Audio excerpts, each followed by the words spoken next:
Samajwadi party जो विपक्ष में बैठी पार्टी है, मुझे लग रहा है मैं कई सत्र से लगातार देखती आ रही हूँ कि विपक्ष के पास कोई मुद्दा नहीं है और वो मुद्दा विहीन बात करते हैं। और रही बात जो ये कह रहे हैं कि भाजपा महिलाओं की बात नहीं करती है, वो झूठी राजनीति कर रहे हैं, तो मैं ये कहना चाहूंगी कि समाजवादी पार्टी के लोग जो नेता हैं, जो उनके लोग हैं, वो खुद झूठे हैं। क्योंकि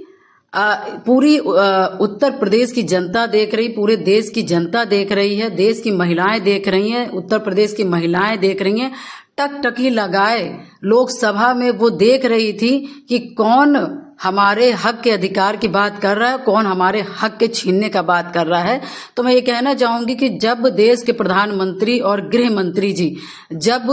महिला आरक्षण, नारी शक्ति वंदन अधिनियम जब लागू करा रहे थे, तो सबसे बड़ा चेहरा विरोध का समाजवादी पार्टी ही उभर करके आई। और मैं ये कहना चाहूंगी कि आज जो महिलाओं का खुद विरोध कर रहे हैं, आज अपने पाप को छुपाने के लिए और अपनी जो गलती हुई है उसको छुपाने के लिए फर्जी प्रकार का जो प्रोपोगंडा फैलाया जा रहा है कि भाजपा महिलाओं की हितैषी नहीं है, तो मैं कहना चाहूंगी कि भाजपा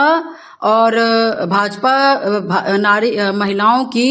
कहीं ना कहीं जरूर हितैषी है। वर्षों से दबी हुई आवाज, वर्षों से आरक्षण जो बात तो होती थी मगर लागू नहीं किया जाता था। प्रधानमंत्री जी ने कहीं ना कहीं इस बात को वास्तव में सोचा तो कि आज वर्षों से जो दबी हुई आरक्षण है, महिलाओं को जो मिलना चाहिए, उनको जो भागीदारी, राजनीतिक भागीदारी मिलना चाहिए,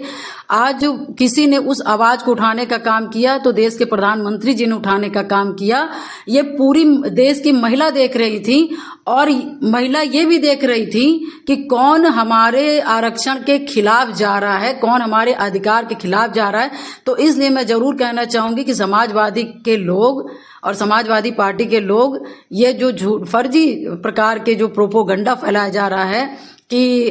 भाजपा महिलाओं की हितैषी नहीं है,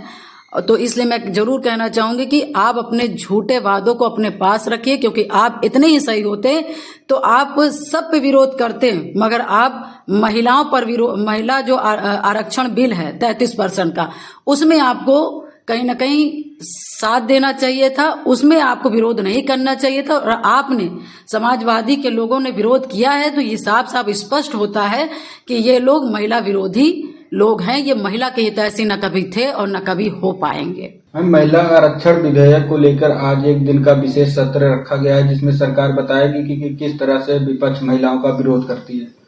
जी देखिए, ऐसे महत्वपूर्ण विषय पर माननीय मुख्यमंत्री योगी जी के द्वारा विशेष सत्र बुला करके आदि आबादी कही जाने वाली मातृ शक्ति को इस विषय में चर्चा करा करके महिलाओं के अधिकार को दिलाने का ये प्रयास एक आत्मबल बढ़ाने जैसा है। और इसके लिए मैं माननीय मुख्यमंत्री जी का धन्यवाद करती हूँ और ज़रूर ये कहना चाहूँगी कि उनका भी पूरा प्रयास रहा है। मगर जिस तरह से सारे विपक्ष की पार्टियां एक हो करके जिस तरह से मातृशक्ति को रोकने का काम किया है, वो पूरी उत्तर प्रदेश और भारत देखने का काम किया है। तो इसलिए मैं कहना चाहूँगी कि समाजवादी पार्टी और कांग्रेस पार्टी और अन्य पार्टी, विपक्ष की पार्टियां सब महिलाओं के अधिकार को रोकने का काम की हैं, जिससे कि कहीं ना कहीं महिलाओं के अंदर बहुत आक्रोश है। मैम, आज विशेष सत्र में सरकार महिलाओं को बोलने का मौका दे रही है, आप लोग किस तरह से विपक्ष को जवाब देंगे? देखिए, मैं यही कहना चाहूंगी कि लगातार जब से महिलाओं ने ये सुना है, सबसे बड़ी बात तो वर्षों बाद महिलाओं को अधिकार मिलने जा रहा था और उस अधिकार से वंचित करने का काम समाजवादी पार्टी, कांग्रेस पार्टी और विपक्ष की अन्य पार्टियों ने करने का काम किया, जिससे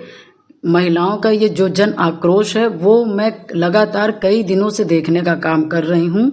और मैंने जिला स्तर पे भी महिलाओं के साथ मैंने देखा कि उनको इतना आक्रोश है, ये 33% जो आरक्षण नहीं मिला है, इतना आक्रोश है कि आप समझ लीजिए कि आम जो चूल्हा चक्की वाली महिलाएं हैं उनको भी इस बात का बुरा लगा और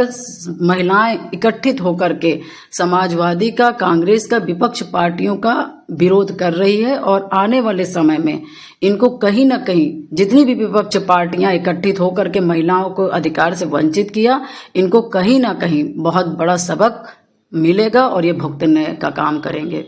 मैम, सपा अध्यक्ष अखिलेश यादव कह रहे हैं योगी सरकार महिला विरोधी सरकार है, आज प्रदेश में महिला अपराध हो रहे हैं। ये तो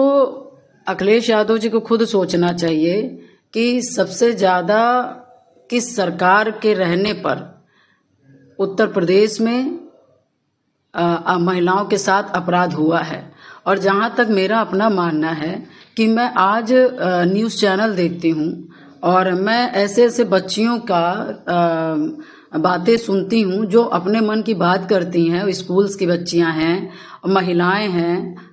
जो महिला निकल करके बाहर काम करने जाती हैं। मैंने ऐसे बहुत सी महिलाओं के इंटरव्यूज देखे हैं, उन्होंने साफ साफ बताने का काम किया है। मैं तो पीड़ित हूँ, मैं तो बता ही रही हूँ और बता सकती हूँ, बता रही हूँ। मगर मैं अन्य महिलाओं की बात करूँ, बेटियों की बात करूँ, तो वो चैनल के माध्यम से समाजवादी की सरकार में बहन बेटियों के साथ क्या होता था और आज बहन बेटियों के साथ जो भी इज्जत के खिलवाड़ करने का काम करता है या उनके साथ जो भी बदसलूकी करने का काम करता है,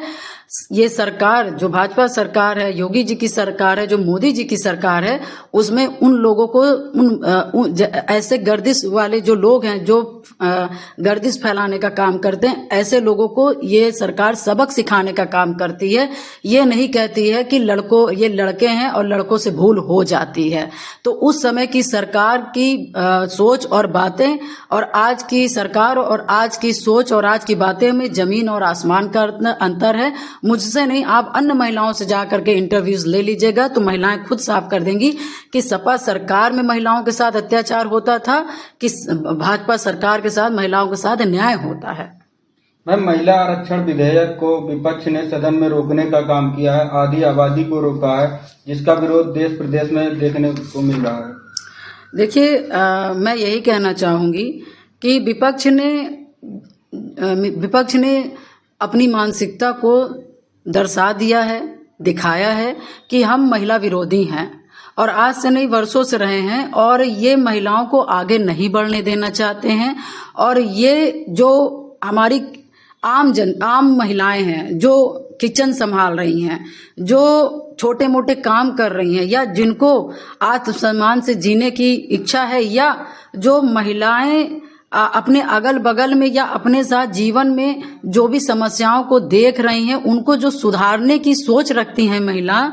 उन महिलाओं के ये दुश्मन है और उन महिलाओं को कहीं ना कहीं वो विधानसभा में नहीं पहुंचने देना चाहते हैं, लोकसभा में पहुंचने नहीं देना चाहते हैं। उनको कहीं ना कहीं राजनीति के जो रणनीति निर्माण है उससे कहीं ना कहीं दूर रखना चाहते हैं, इसलिए ताकि ये महिलाएं जब यहाँ पर आ जाएंगी तो जो उनके साथ अत्याचार हो रहे हैं, जो उनके साथ भिन्न भिन्न प्रकार की परेशानियां हैं, जो वो आम रोजमर्रा के जीवन में वो जो झेलती हैं, वही महिलाएं जिस दिन सदन में बैठने का काम करेंगी तो कहीं ना कहीं इस राष्ट्र निर्माण में उन महिलाओं की भी भागीदारी होगी। और वो महिलाएं जो मूलभूत आवश्यकताएं हैं महिलाओं की, जो रोजमर्रा में जो आम महिलाएं होती हैं, शायद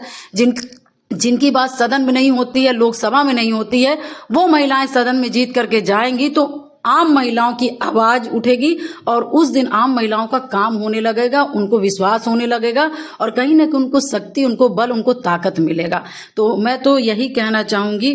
कि महिलाएं राष्ट्र निर्माण की शक्ति हैं और महिलाओं की जो भागीदारी है उसको बिना बढ़ाए लोकतंत्र पूर्ण हो ही नहीं सकता है।